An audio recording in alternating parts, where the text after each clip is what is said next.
पीछे हो ले। ठीक है चलो ठीक है भैया बेटा ये हाँ मुंह के नीचे करो, मुंह के नीचे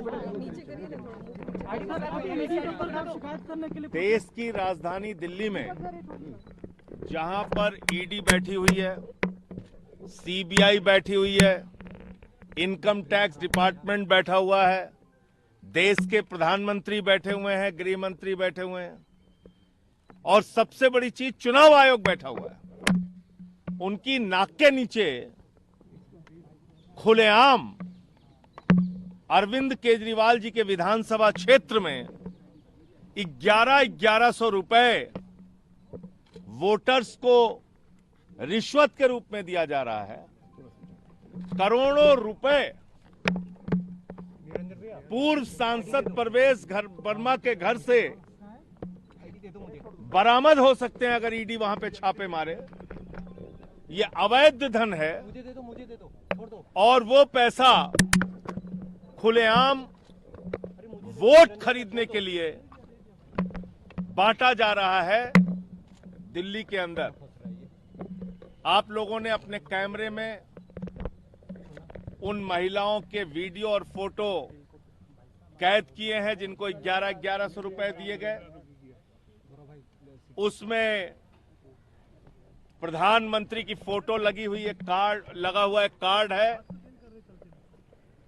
और सीना ठोक के प्रवेश वर्मा कह रहे हैं हम तो रुपया बांटेंगे। सिरसा, मनजिंदर सिंह सिरसा, उनके इलाके में भी वो रुपया बांट रहे हैं। वोटर्स को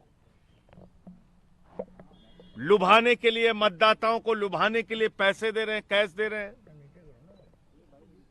और इसकी शिकायत आज जब मैं ईडी के यहां करने के लिए आया तो बाकायदा मैंने मेल भेजा, बताया उनको कि 4 बजे हम आएंगे। लेकिन जो ईडी हर काम में सक्रिय हो जाती है उसके पास मिलने का समय नहीं है। उनके दफ्तर में ये रिसीविंग दी गई है। ये पत्र हमारा शिकायती पत्र रिसीव कर लिया गया है ईडी के द्वारा। इतना ही एहसान किया इन्होंने, लेकिन किसी अधिकारी ने मिलकर शिकायत सुनने की जरूरत नहीं समझी। तो इसका मतलब क्या है?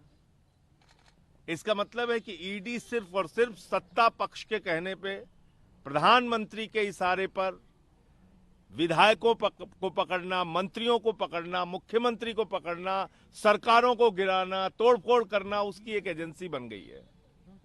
ये पीएमएलए का सीधा सीधा मामला है। आज भी अगर ईडी छापा मारे, और कल से हम लोग बार बार ये कह रहे हैं, प्रवेश वर्मा को पुलिस प्रोटेक्शन मिली हुई है, पुलिस वहां पे खड़ी है, पुलिस के संरक्षण में वो रुपया बांट रहा है। करोड़ों रुपए उसके घर के ऊपर अंदर मौजूद है, लेकिन कोई ईडी का छापा नहीं हो रहा है, कोई सीबीआई का छापा नहीं हो रहा है, कोई इनकम टैक्स डिपार्टमेंट का छापा नहीं हो रहा है। तो इसलिए आगे सीबीआई से और इनकम टैक्स डिपार्टमेंट से भी मिलकर इसकी शिकायत करेंगे, चुनाव आयोग से भी मिलकर इसकी शिकायत करेंगे। इस मामले में जहां जहां बीजेपी के लोग ये काम कर रहे हैं या करते हुए पाए जाएंगे, उनकी शिकायत करेंगे, उनके खिलाफ लड़ाई लड़ने का काम करेंगे। लोकतंत्र का कैसे गला घोटा जा रहा है, किस तरह से पूरा का पूरा सिस्टम कोलैप्स कर गया है, किस तरीके से चुनाव आयोग, ED, CBI, income tax department खामोश है और भारतीय जनता पार्टी रुपया बांट रही है दिल्ली में, यह अब सबके सामने आ चुका है। दिल्ली की जनता को केजरीवाल पे भरोसा है, उनकी योजना पे भरोसा है। जैसे उन्होंने बिजली फ्री, पानी फ्री, शिक्षा फ्री, इलाज फ्री, बुजुर्गों की तीर्थ यात्रा फ्री, माताओं बहनों के लिए बस की फ्री यात्रा दी, ऐसे ही महिला सम्मान राशि 2100 रुपए मुख्यमंत्री बनने के बाद हर महिला के खाते में पहुंचाएंगे। संजीवनी योजना के तहत बुजुर्गों का फ्री इलाज कराया जाएगा। ये जो हमारा संकल्प है उसको हम लोग पूरा करेंगे। भारतीय जनता पार्टी ये नोट बांट के वोट खरीदने की जो योजना चला रही है, ये जनता के सामने एक्सपोज हो चुकी है और जनता इनको जवाब देगी। सर, आपकी प्ली क्या थी? क्या छापेमारी की प्ली है, जांच की प्ली है? क्योंकि वो तो कह रहे हैं कि एनजीओ का पैसा है। अरे भाई, एनजीओ का पैसा पॉलिटिकल कामों में कैसे इस्तेमाल हो सकता है?